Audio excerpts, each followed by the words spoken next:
Hi, Chelsea. Hi, girlfriend. Hi. How you doing? How are you doing? I heard you had surgery recently. I had surgery too. On your feet. Yeah. We both had feet surgery. Yeah, we did. How was yours? Girl. Did you do 1 foot or 2 feet? We're talking about bunions, everybody. Welcome to Dear Chelsea. This is where we get down to business.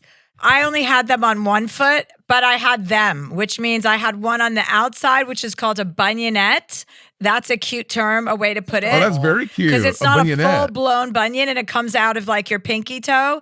That was my kind of like force majeure. Like I was like, oh, no. I didn't mind the inside one. It wasn't painful or anything like that. But the outside one, it was starting to impede on my sexual life, I felt like. That was the big one. Because the one on the inside, it was unsightly. The one on yours? Are you talking about your Yes, feet? on my inside. Yes. Oh, okay, yeah. Because a real bad bunion is really hard to look at. Let's be honest.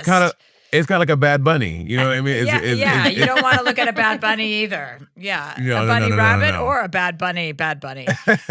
Well, you know what? So, but I not only bunions, girl. I had my bunion and toes 2, 3, and 4. I had a slight hammer toe. So what he did was hammer time. He went and he cut the tendons on the top and bottoms of my second, third, and fourth toes. So now I can't bend my second, third, and fourth toes. They kind of just live this way. They just are dead. They're dead.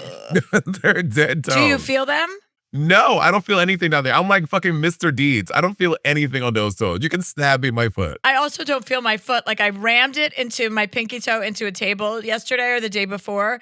And the friction was alarming because I was like, it was a thud, but I also didn't feel a thing. I was like, you didn't feel feels it. like, I was like, oh, wow. I'm like, who knows if that toe's broken now, by the way. Like, it's all just, I'm like, I wonder if I will ever feel my foot again. But were you awake for your surgery? You were asleep, right? You want to be put down, you awake? right? Oh, no, girl. I was awake for mine. What I did was you- awake the entire What kind of budget Yes. are you fucking on that you didn't get anesthesia? Monet, No, what are you no. talking about awake? No, he doesn't, because you have to be awake because he needs you to tense the toes so he can see where the tendons are. So you have to stay awake so you can like flex them. Did you feel anything? I didn't feel them at all, but I could hear everything. Okay. And I don't know about you if you've ever heard a fucking tendon being cut, but it sounds like it was. For any listeners who are still listening, I want to apologize for this, starting a podcast like this. I mean, how unfortunate for them to have to hear this. It's fucking awful. I can't believe you had to stay awake during surgery. That doesn't sound right. That does not sound right.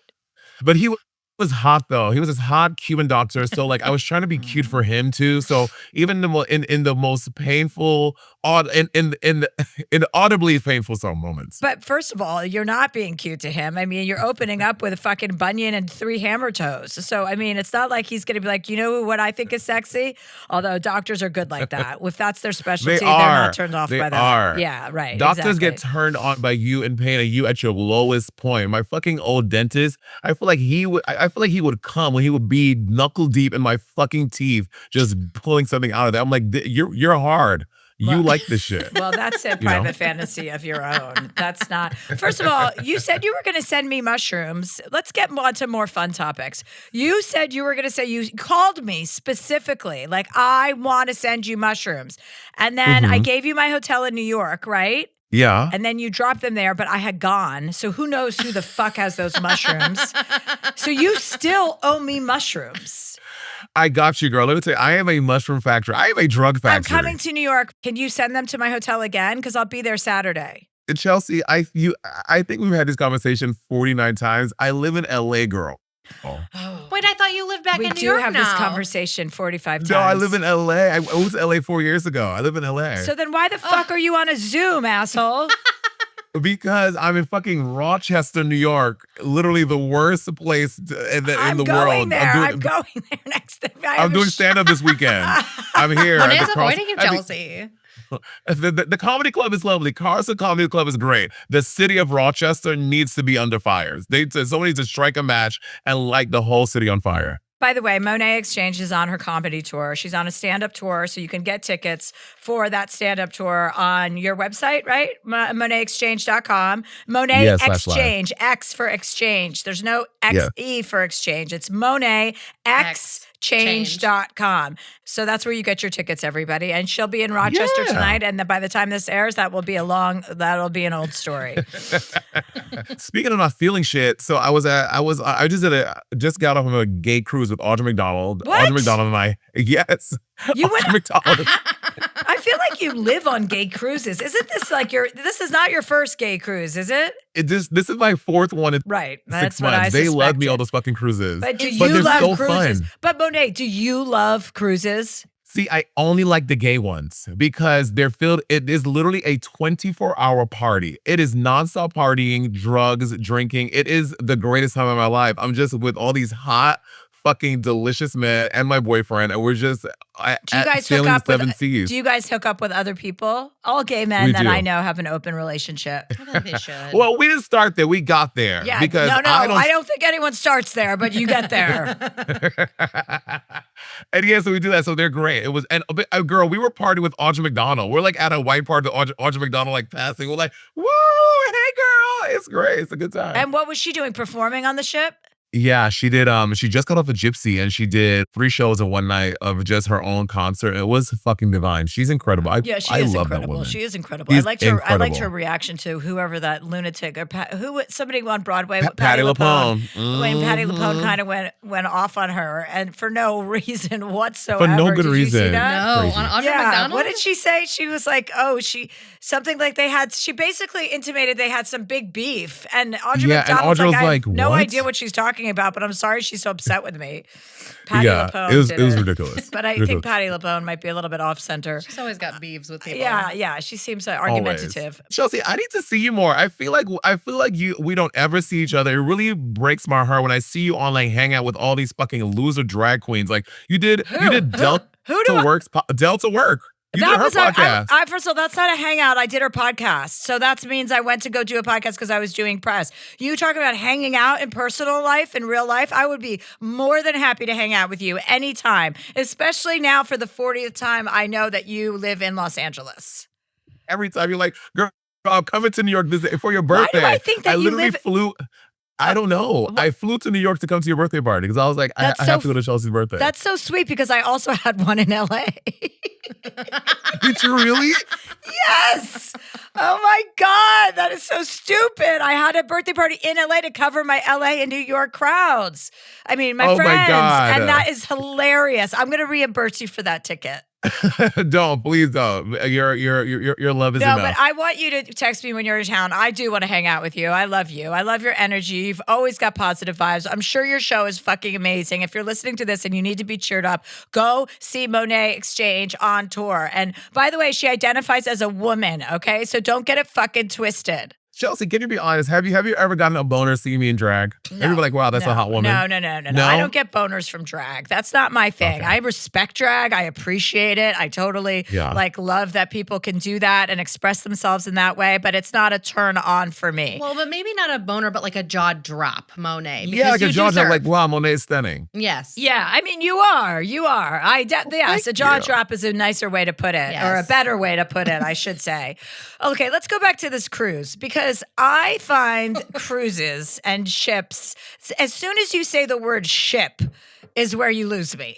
Like on a cruise ship. Like if it were just a cruise without the word ship, that would be different. But as soon as I think like ship, my mind goes to shipping containers, large boats that like house 4,000 people. As soon as it's mass, like in mass like that, I'm like, bleh, bleh, bleh, bleh. I'm going on a small cruise to Antarctica this in the fall. I'm going to Antarctica. You're choosing to go to freeze your tits off in Antarctica? Yeah, I want to go. First of all, I want to go commune with the penguins. Secondly, it's a psychedelic kind of is the theme. So Okay, it's I'm sold. it's a I'm sold. bunch of people. Well, you're not invited. So, I mean, you're going to have to get your own invitation.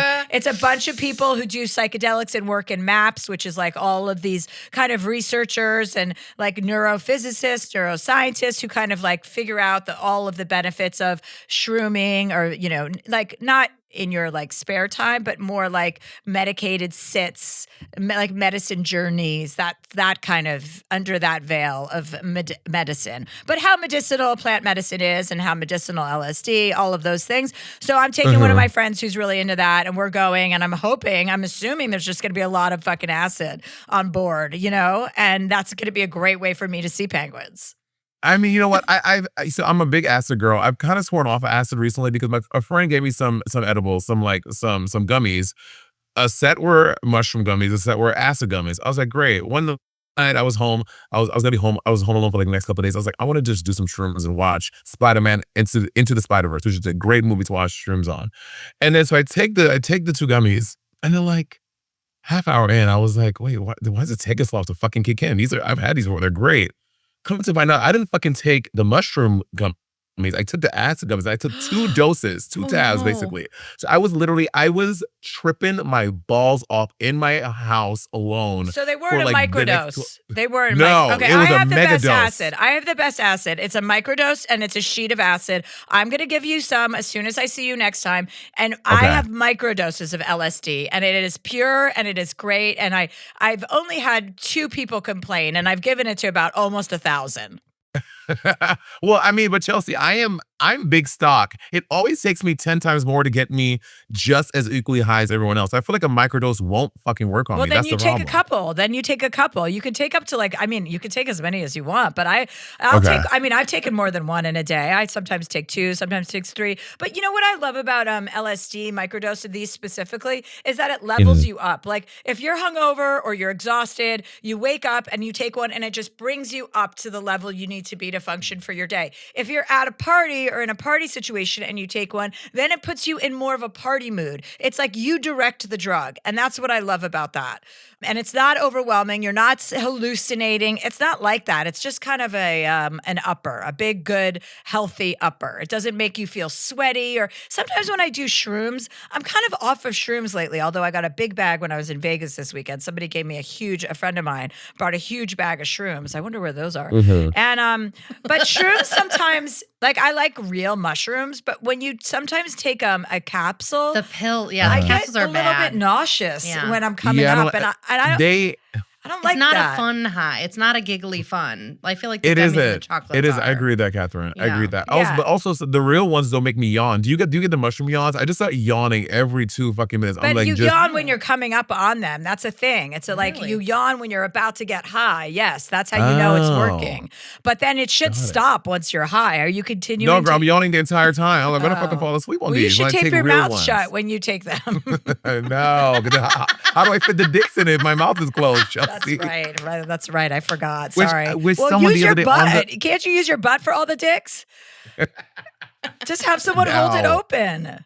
Oh my God. I opened up the cruise. I said this joke on stage. I'm like, about me. Listen, if you see me at a party, it was at the end of the set. I was like, if you see me at one of these parties, I forgot all my drugs at home. So if I come to you, if I come at you with my nose, whatever drug it is, just put it up there. I'll sniff whatever it is, right? You should not say that to 3,000 gay men on a ship. I know that, and you're the gay one. I was everywhere I turned, people just pushing things at me, and I was saying no for the most part unless I looked at someone, I'm like, you know what, you look trustworthy. Sure, I'll go with you. And this guy, he asked me, he's like, do you want a little bump or a big one? I said, I don't know you. Just give me a medium-sized bump.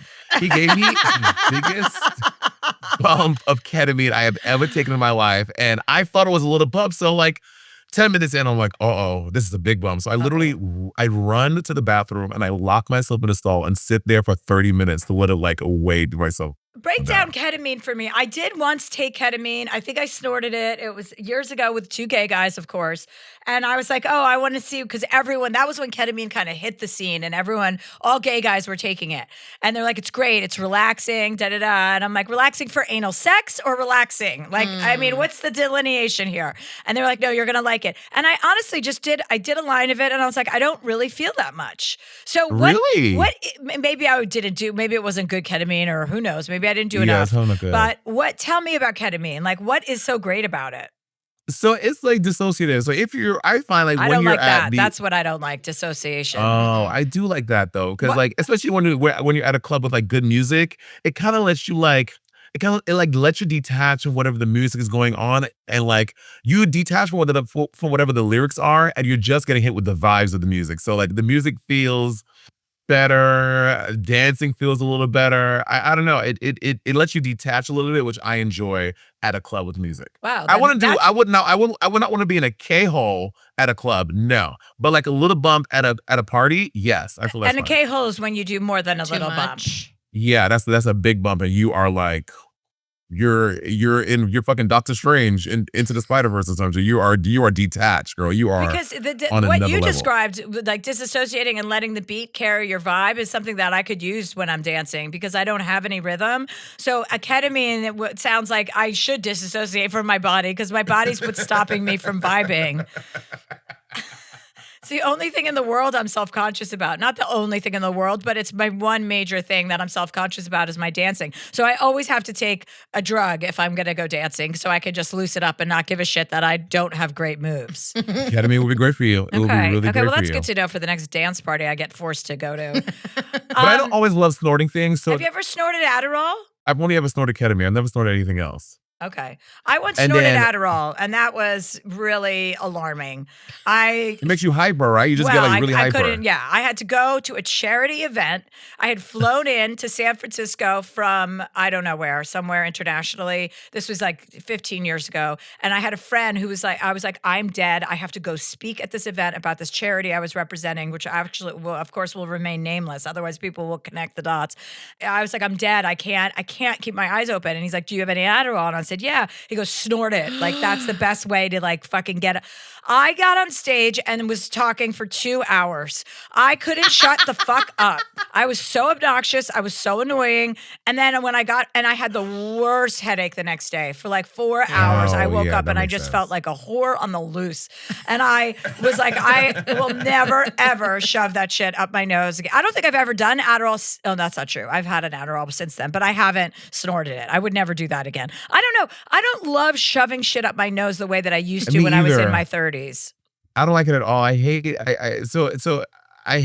I've never done cocaine or anything like that because I just don't like how that feels. I do ketamine, but what I do is I do this thing where they have these like wax lozenges, and you take it, and each one is about 60 milligrams, and you put it just in your thing like an edible, and it just like dissolves over like 5 minutes, and then you get the same effects as if you snorted it. Like in your cheek sort of thing? Yeah, in your cheek. Yeah. I like all the different systems of delivery drugs have now. You know, like boofing. Have you ever boofed? What's a boof? No, what's a boof? That sounds like a fart and then like something to do with your pussy. Well, very adjacent, very close too. You put it in your butthole.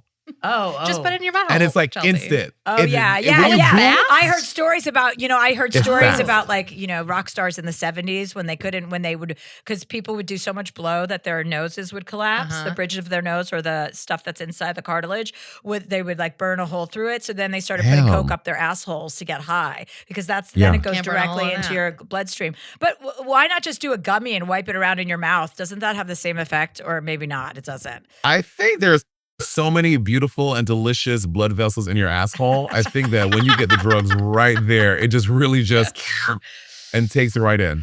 How are you enjoying being on tour? Are you with your lover? Are they there, or are you by yourself? No, I'm by myself. It's just me and my assistant Ty.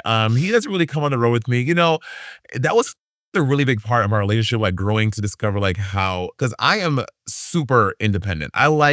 Before my boyfriend, I had one boyfriend before him, but we were just together for like 5 months. It wasn't a real relationship. This is my first like real relationship. How long have you guys been together? 4 years. Okay, so that's serious.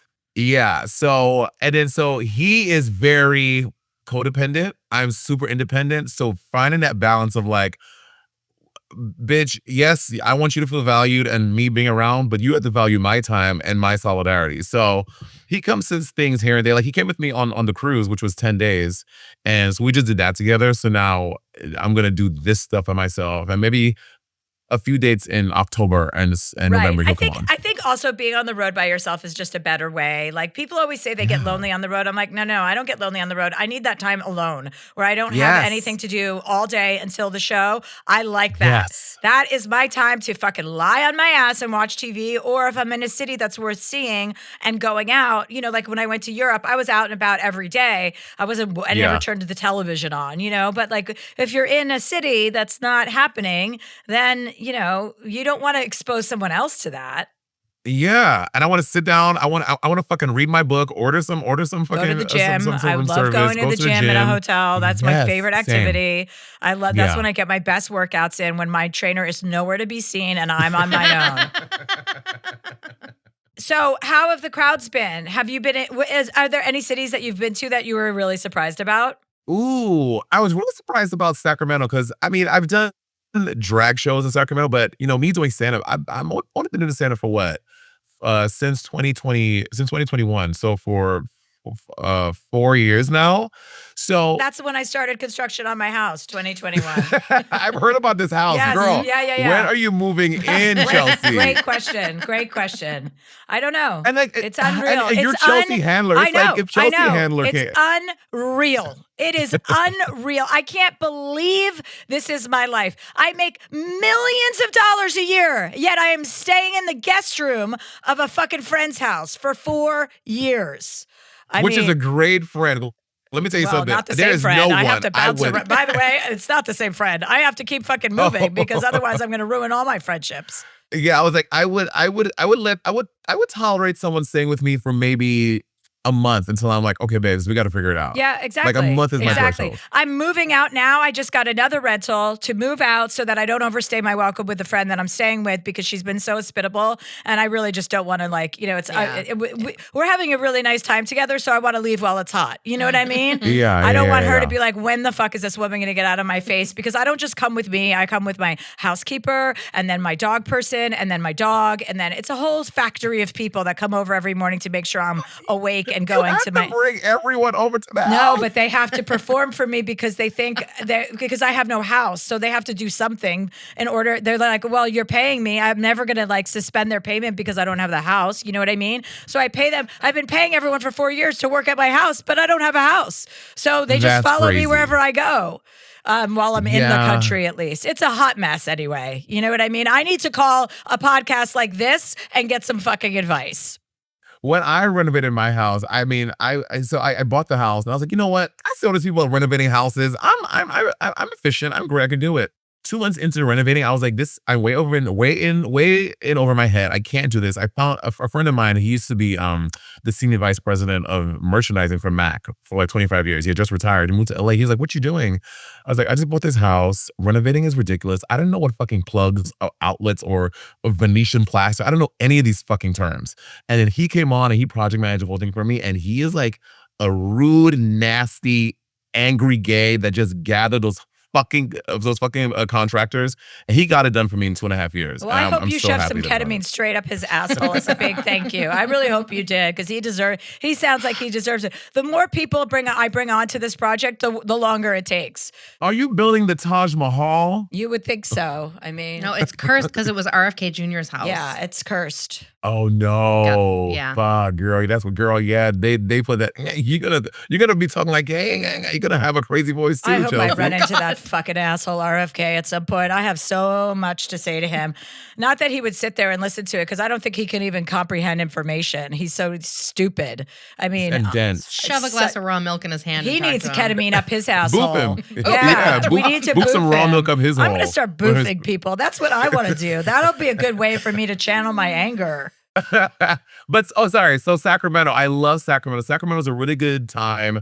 I performed there years ago in drag, but never doing stand up. And they would and what I realized too, every audience, every comedy club, theater, whatever I go to, they're always like, your audience tips really well. I'm like, yeah, the gays and girls and theys, we tip. Yes. Like we appreciate service workers. We appreciate when you make us good cocktails, and we show that with our money. I'm like, these fucking straight people that come to your show, to your club, I can't speak with them. But the gays, girls, and days, we spend money on good service. Well, but also most of us are either like with child free or, single. So I have the same audience, women and gays, right? And that's right. Because people, once they start having children, they're like, well, I need this money for that. And they become more penurious with their money. And I feel like that's another reason not to have children. So you could be a better tipper. Yeah, hell yeah. Chelsea, oh my God, I need advice really quick. So the boyfriend and I, 4 years in, he wants children. I don't want children. I do not want children. But I think I do not want children, which means I shouldn't have them. You know what I mean? I'm too much on the fence to like want to have kids. Like I feel people who want kids should be like, I want children more than I want my next breath. Yeah. I want to go to the PTA. I want to drive the car with the kid. Like I am not that. No. And you never will be. I will never be that way. Right. You're never going to be like that. So I think that's very good that what you're saying is like you don't desire it. I feel like if you're going to be a child, you have to desire it so badly. Is it a deal breaker for your partner to have kids? I mean, you know what? We didn't talk about deal breakers like at the beginning. We were kind of like, yeah, we'll get there. And now we're 4 years in and it's like, I really want children. I'm like, well, I don't know if I want children, you know? Yeah, I would try and push that as long as you can to, but conversely, on the other side of the coin, I do believe that if you do have a child that is brought into your life because your partner feels so vehemently, for it, is so vehemently like passionate about having a baby, you are going to fucking love that baby. It's not like you're going to you're going to have a kid and be like, I don't like it.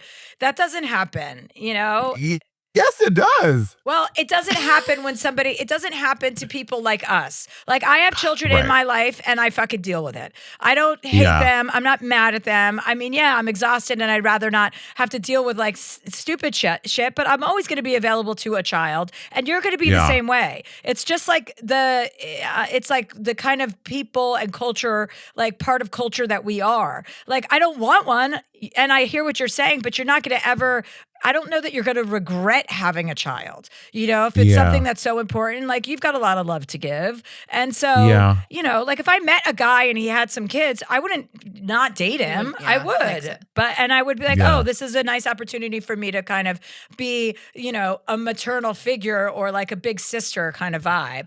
But it's not like I would be like, oh, I want to, if somebody said to me, I have to have children. It's like, well, obviously that ship has sailed. And I think that's the best way to do it. Meeting someone that has a kid sounds fucking great because worst case scenario, I can press the eject button and be out. You know what I mean? But if I want to stay and mother this child, great. But it's not of my own loins, so I could like, Right. And most kids are really, most kids are lovable.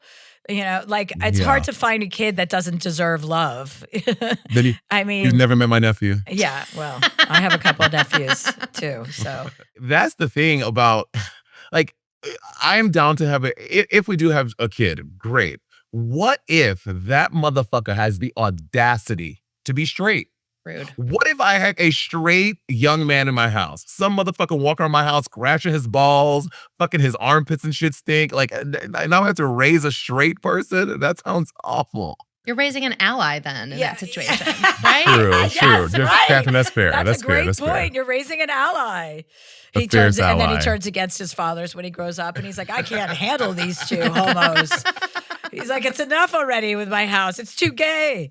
Okay, we're gonna take a break. We'll be right back with Monét X Change. And we're back with Monét X Change, who's on tour, so you can buy tickets to her show at monétexchange.com. Are you ready to give some advice today, Monét? Yes. She's always ready to give advice. Excellent. Well, I do have a Monét question Perfect. to start out with. This one's just an email, but Hillary says... This is Hillary Clinton? Yes, it absolutely is. Dear Chelsea, I have a question about how money changes relationships. I'm a 35-year-old woman who works as a child therapist at a nonprofit, so I don't make much money for what I do. I grew up as an only child to a single mother in a lower middle-class family, and I'm very used to living paycheck to paycheck. I lost my mother as a teenager, and the only family I had left was my grandparents, who became my best friends and the only emotional support system.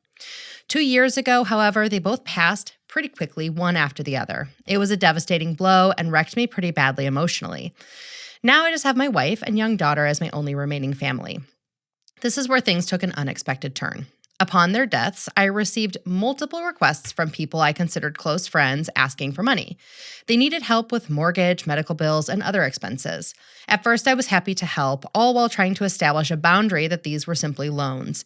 To sum it up, I gave out about $18,000 before I realized what was happening. I stopped giving out money, and needless to say, I haven't seen a cent of it back. It's not about that, however. I feel embarrassed, taken advantage of. I'm shocked at how a few of them turned on me like that. Even more recently, my HOA community just outright asked me to personally foot a $35,000 bill for something in our neighborhood because they knew I could with the inheritance from our grandparents. I don't know how they knew. I don't speak to most of my neighbors. I considered it for a long time before asking them to come up with another solution. How do I trust the intentions of people going forward? I've never had a lot of money before, and I certainly want to share it, but I'm realizing now that certain people will use me for it and not actually value me as a friend. Thanks so much, Hillary. Wait, I'm sorry. Oh. I missed this part. How did everyone know about the inheritance? Was it in the public news? Like how? Yeah, how did seriously. everyone I don't find know how the out? neighbors knew. I don't even think she knows how the neighbors knew, but her friends, But the like, knew her family, grandparents yeah, had friends and passed. family, yeah. Yeah, but still, like, that's not an invitation to ask for money. Can I just say, when I open up my DMs, how many fucking DMs I get asking me for money? How many DMs I get saying I'm going through a really tough time. I just got fired from my job. I just need $30,000 to tide me over. It's unreal. Venmo request. If I open my Venmo right now, it's literally like, hey girl, I need Wow. people find your Venmo and they request you all day long for my. I just for can't Venmo. imagine asking a stranger for money. Yeah. At all. I would love to. Like, I mean, I want money too. My money's all out the window with this fucking house. I don't have any more money to give. First of all, when people, you're going to lose all your money. First of all, don't ever There's no loan. advertise that Yeah. you have money. I make millions of dollars a year. Don't advertise that. Just hold on to your money and save it, because you're going to need it for fucking something, and use it for yourself. It's your inheritance. And definitely, you know how you can tell if people are using you for money?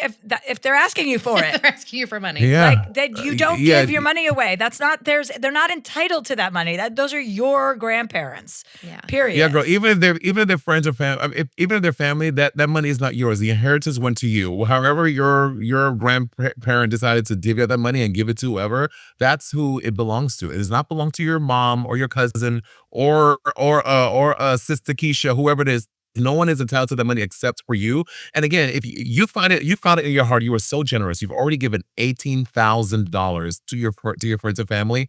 That's it. You have to set a boundary. Like, hey guys, the bank is closed. I am not willing to give any more of this money.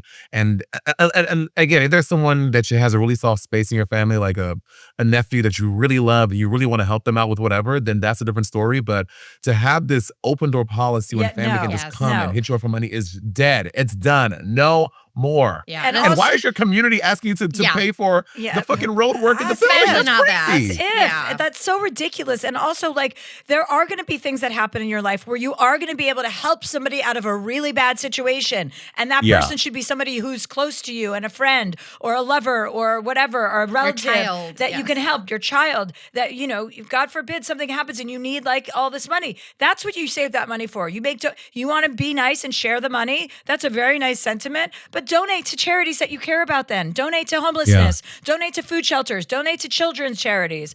Donate, to like the LGBTQ community for children who have been kicked out of their homes. There's a million places to give your money to that you can actually track its use and track how it's being spent rather than just giving it to individuals. This story is as old as time. Like it doesn't work out well when you hand out money to people. One thing my parents taught me really early on through like mistakes that they had made was they're like, never loan money to friends, like these larger amounts of money, because they probably won't be in a position to pay it back, and then they feel awkward. But even if you say yes and say it's a gift, then they still often feel awkward and you lose the friendship. And then they become resentful of you in a sense, because it's like you helped them and they're embarrassed, and so then you lose that friendship anyway. That's happened to me 50 times where I've given friends, here's 20 grand, here, you're in a bind. I actually saw somebody that I loaned $20,000 to the other day. He's never paid me back.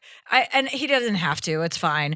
But I saw him. He's never brought it up. This was years ago. He's never even brought it up. He's fine. Like, and no one knows about it. It was like our secret. He was so embarrassed when he came to me. He's like, I can't believe I have to ask you for this. And I was like, okay, yeah, I guess who else can you ask? I guess I'm the only person to give it to you. And he's never even once said, hey, I don't even care about the money. Just say I appreciate you doing that for me based on the fact we're not even something. Like it's just kind of crazy. You create a dynamic that is never not happened good. Is wild. So you guys go to like events, you've seen him out of place, and it's just like, hey girl, so I'm how's done I doing hadn't like seen him in a long time, and then I saw him the other day, and he was just like, hey, how are you? And I'm like, I'm great. How are you? And like, I remember telling my friend, I was like, I once gave him, she goes, you did? I go, yeah, he was in a bind. He's really close with someone I'm really close with. And it was kind of weird for him to come to me in the first place, quite frankly. But, I have a big heart. I always want to be generous when I have excess. I always do. I really do. And I did. But I just I'm like, it's interesting that person feels no obligation to address it ever again. Yeah. Like, just take it and okay, I guess we'll just forget that happened. So no is the answer for these friends. One way to kind of like get out of them blaming you is you could say, oh, you know what? They left it in a trust. I don't really have access to it like that. Like that way you're not saying no, you just can't unless you want to. You see, for me though, I'm like, because it's really hard for me to like keep up with a lie. Like that's why I'm a pretty straight shooter. I'll be like, girl, the store is closed. Like I wouldn't tell the lie because then it might come up again instead of someone like, it's in a trust. No, it's not. And I feel like that might make it dodgy for me later on. All you have to say is, listen, I've done this before. It doesn't work out well. I wish I could share with you. I wish I could give you this money, but I've loaned people money before, or I've given away people money before, and it's actually ruined our relationship. Yeah. So I'm so sorry, but I'm not doing that anymore.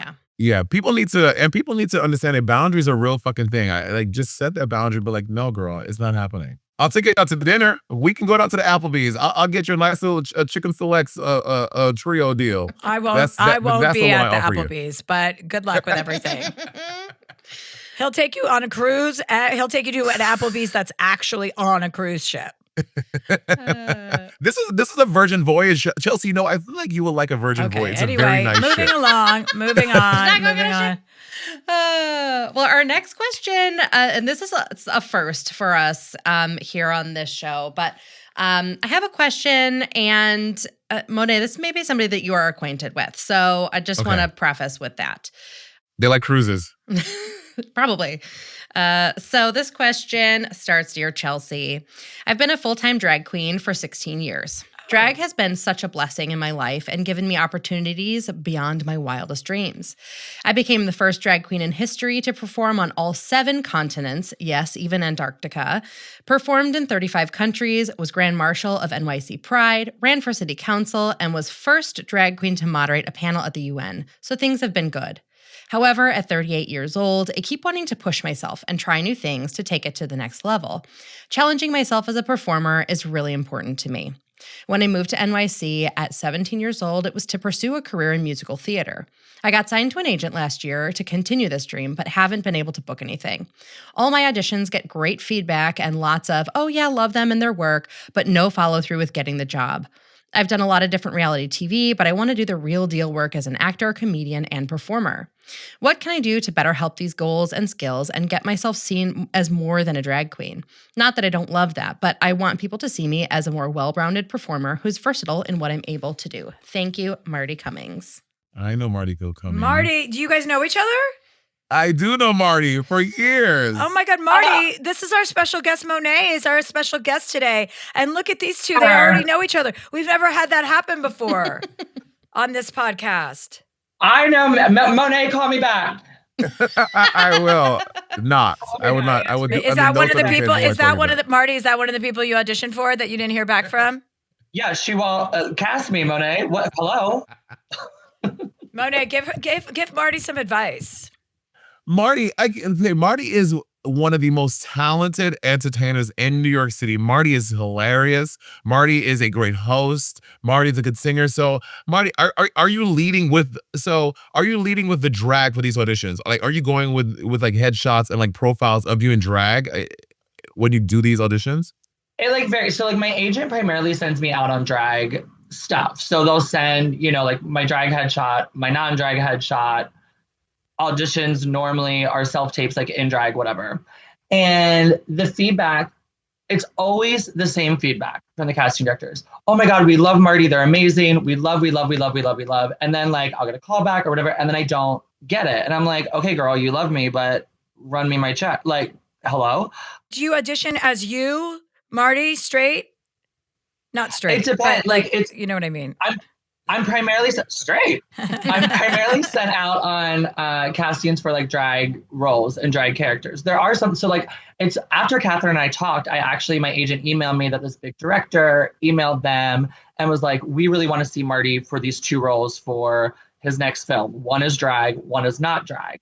obviously, if I book the drag one, like, yes, I want it, but I want to be challenged. Like I want to be challenged. I want to try something different. I want to show that I can do more than drag. Right. And also drag is a very specific niche thing. Like it's not as widespread. Like, you know, it's not like there's tons of drag movies out each year. So I would really focus in on going in as yourself without being in drag also, in addition to auditioning for stuff in drag, because you're probably going to find a lot more opportunities there. Yeah, and I was gonna say I think that that needs to be the directive to your agent, to your manager. Like, hey guys, let's you know what, let's say for 6 months, I do not send me any drag castings. Do not send my drag headshots. Like like only focus on Marty Cummings. Do not put drag into it. Like I only want to focus on Marty Cummings. Things for me out of drag. Maybe some straight rolls. Get really crazy. Like Now, Monét, Let's not get carried away, guys. let's not go. I'm sorry, ladies. I'm so sorry. I'm talented. I'm not that talented. Okay. But yeah, you should cast a wider net. You're going to catch more fish that way. That's just the way it works. Like, don't limit yourself to that, you know, like go where the opportunities are too. I wouldn't say you have to excise all of your like submissions to drag, but I would say like definitely be open to playing yourself without being in drag. Yeah, I totally am. And I think Monét is right. Like I have to stress to my, Right. you know, to my agents, like, hey, like I love the drag stuff, but please look at other castings for me also. Yeah. And I think it's like easy to get like, I don't want to say pigeonhole, but it's easy to see somebody as one thing. Yeah. And And also have your agent be saying those specific things to casting directors and like saying, you know, Marty has these other talents and loves playing these, you know, quote unquote straight roles sort of thing, you know, comedy, drama, that sort of thing. I know Clayton Ferris, who's like somebody I follow on TikTok, he is an actor and like kind of in the same vein, went to his agent and was like, listen, I really want to do a movie this year. And then he wound up being in Weapons. He's like the boyfriend of the principal in Weapons. Oh, and he was cool. like, I just said it and like stuck to my guns about it and it happened, you know? So I think having your agent expressing that to other people, and because people do just want to like go with the first thing they see, which is like drag is more exciting than just like being a plain person. So and I am not like I'm not a big intention person, and I manifest like I'm not that girl, but I do think because casting agents are they are so stupid. Like they can only see the thing that you're giving them. So like you have like drag can't even be a part of it, because once they know that drag is a thing, they've already written off in their minds like, well, no, he can't play that role because he's a drag queen over here. So I think it's really being intentional about like only giving them the Marty Cummings as opposed to Marty Cummings. You know what I mean? yeah, I mean, I think that's like I was telling Catherine, like so many of these casting directors, they follow me, they come to my shows, they're like, we love. And so I think in their mind, it's like Marty, drag queen, Marty, drag queen. And I want like, so I think like if my agent's sending tapes of me out of drag, that will start putting in their mind like, oh, Marty is a like layered human being, you know? Also, maybe one thing, this might be crazy, but maybe you need to have another like acting name, like be like Jake Sanchez. Maybe not Sanchez. That may be a little problematic. Be somebody else. Be Tony Smith. I don't know. Like have like a different pseudonym for your acting for stuff that is not drag at all. Have you tried boofing any of these directors that you're auditioning for? We just covered. Chelsea learned about boofing I just learned about boofing and I'm very Wait, excited. what's boofing? Oh my God. Hello. Marty, Hello, Marty, you have boofed some things in your day. I've seen you boof them. Wait, what's boofing? What is it? When you do something up your butthole, a bump or something. I boof I boof all the time. Honey, that's gonna be my name on the resume. Boof. Yeah, Marty Boof. That's cute. That's got a ring to it. I just broke a sweat. Oh my God, talking about boofing. I would definitely be sweating if somebody boofed something up in my tushy hole without a forewarning. But at least hopefully I would have some sort of warning. You have seen me boof. Okay, work. I have, for sure. Okay, This is Marty. so crazy that you ended up being one of the questions with. This is hilarious. Marty, I think you have you. your marching orders, right, Marty? Yeah, I have a call with my agent tomorrow morning, so I'll Perfect. get on it. Also, sidebar, I went to Antarctica. Catherine told me you're going to love it. Penguin shit smells disgusting. Okay. Brace for it. Okay, great. It smells bad? I'll just snort a lot of ketamine before I go there so I won't smell anything. Boof the ketamine. Boof the ketamine. Okay, boof the ketamine. Okay, sorry. So I'll just, then my asshole. I've got to figure out which orifice to put what in. It's so confusing now. I'm so confused.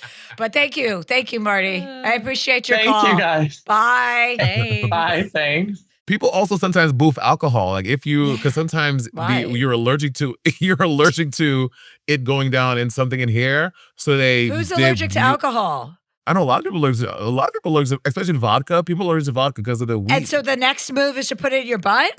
Your body doesn't want it, so. But if you're allergic to something, then putting it in your body in any capacity has got to be bad. I know. Okay, but the gays will need their alcohol, Okay, Chelsea. well, this doesn't sound like good advice. Anyway, moving on, Catherine. All right. Well, our next caller is Megan. And Megan says, today I'm writing to you for advice on an estranged father dynamic.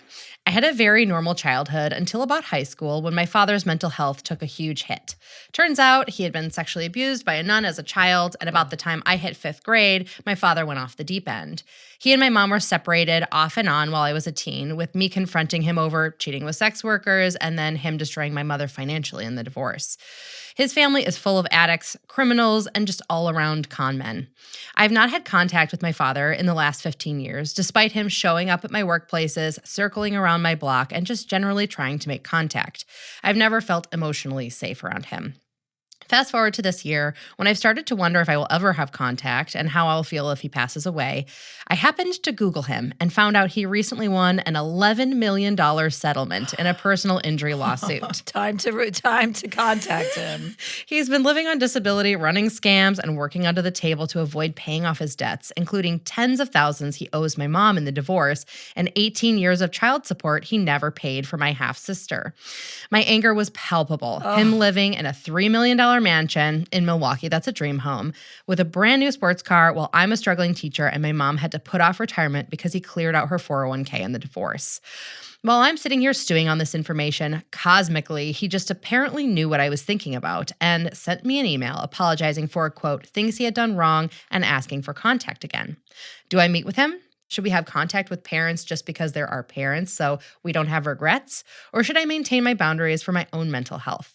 This is the first time he's ever owned any wrongdoing or offered an apology, but I also don't want it to seem like I'm suddenly returning because he has money now. I have 2 small children that he has never met and who I haven't even considered introducing him to. I also feel like I might owe it to my mom and half-sister to try and get them back the money they're owed. I'd appreciate your thoughts on family boundaries and estrangement. Thanks for all you do, Megan. Hi, Megan. Hi, how are you? Hi, this is our special guest, Monét X Change. She's Hi, here Megan. today. Nice to meet you. So funny, Megan. We just had a conversation with somebody who had come into a lot of money and was starting to loan it out to people and wondering what their boundaries should be about that because all of these people started, approaching them. But this is a different situation because your father is trying to reach out to you and you got an email that you hadn't gotten before. My impetus, I'm of 2 schools of thought for this. I would be motivated to reimburse your mother and your sister for the money that he never neglected to pay them. That would be my motivation for connecting with your father. But he also did apologize in this email, which you said is something he's never done before, right? Never. Yeah. Correct. Okay, so this is the first apology he's made to you. Absolutely. And how does that make you feel? Yeah, there's been years of no ownership, no talking.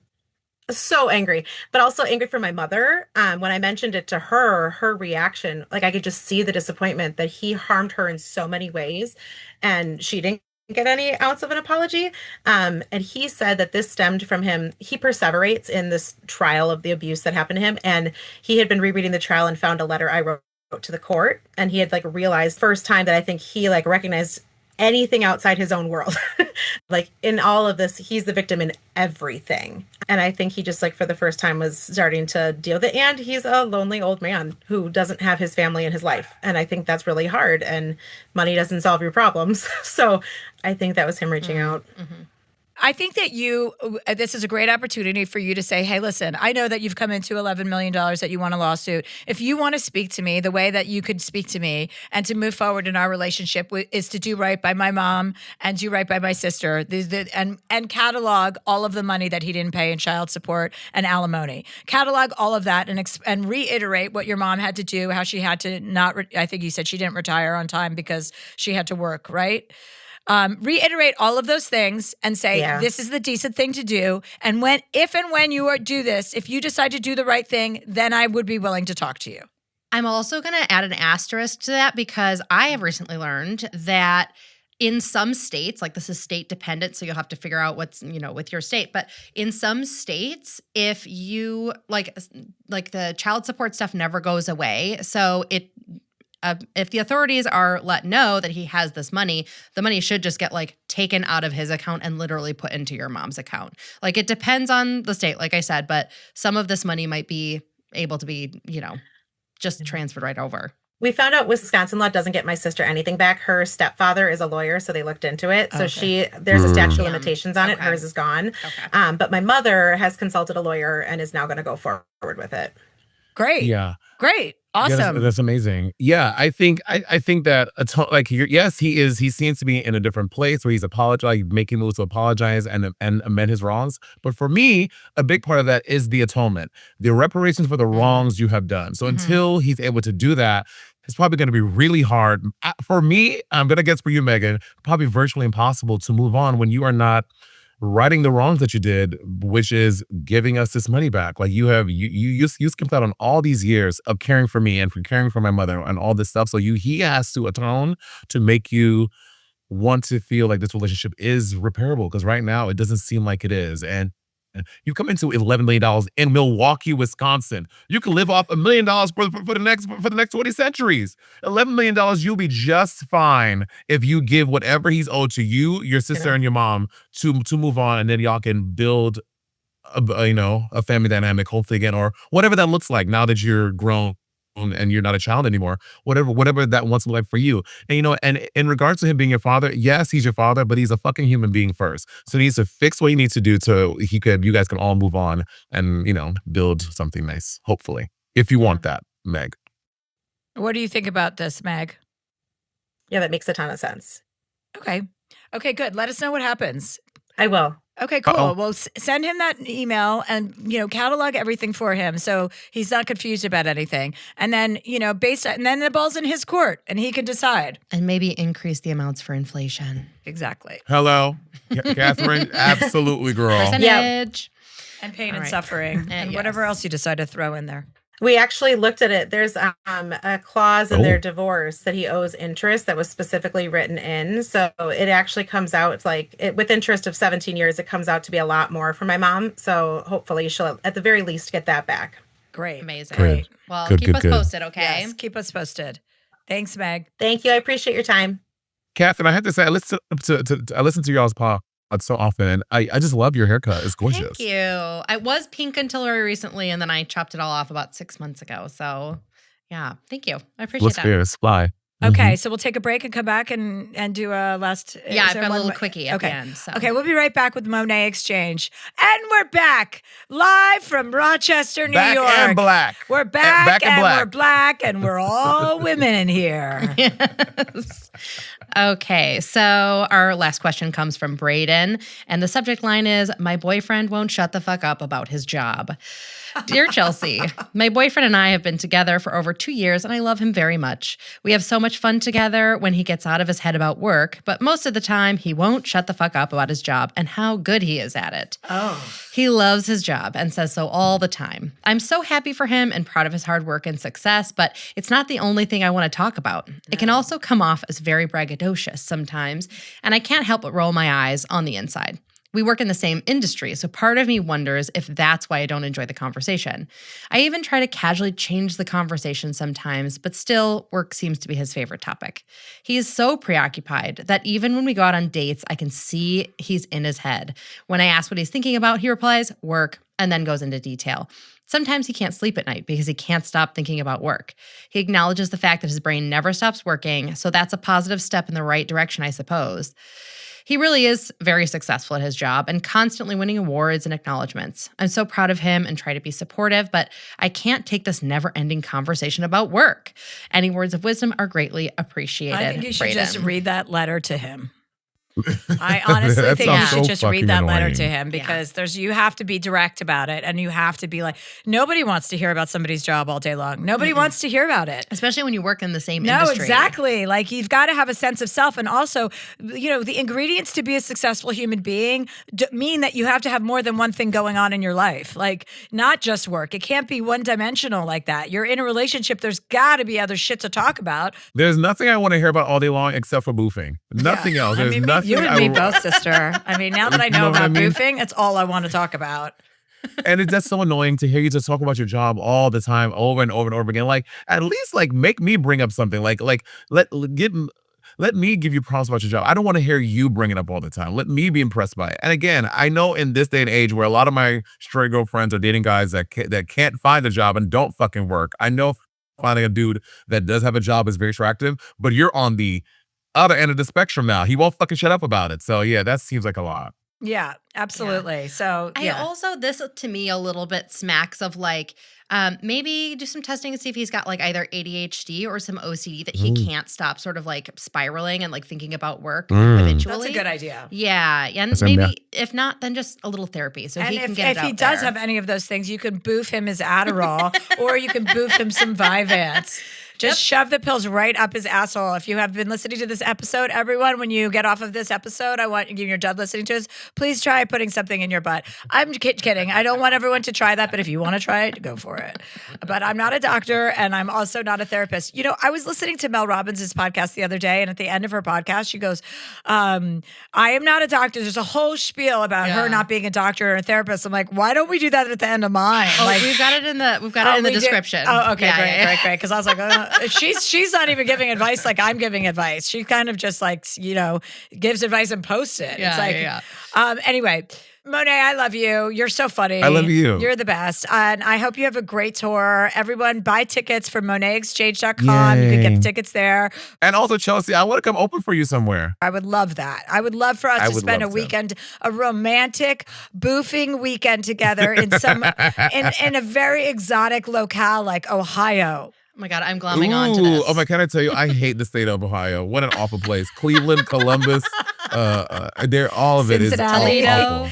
You mean all the places in Ohio? Well, that's good to know. Hopefully you won't stop there on your tour then. I know. I avoid Ohio like the plague. Okay, Monet, I will. Please hit me up. You have my phone number, so hit me up when you're back in LA, where I know that you live now. You don't. Chelsea, we're going to have the same conversation in about 2 months. You're like, girl, I'm in New York. Where you're at? I'm like, I'm in a LA, rolling Chelsea. blackout of life, so. Okay, Thank you all love so much for having me. It's just so fun. Love you too. Have a great day. Bye, Bye, y'all. Monet. Bye. The word of the week is perseverate. Verb, to intently focus one's attention on a thought or thoughts. Fixate. Used in a sentence, Chelsea will continue to perseverate on boofing all week. Perseverate.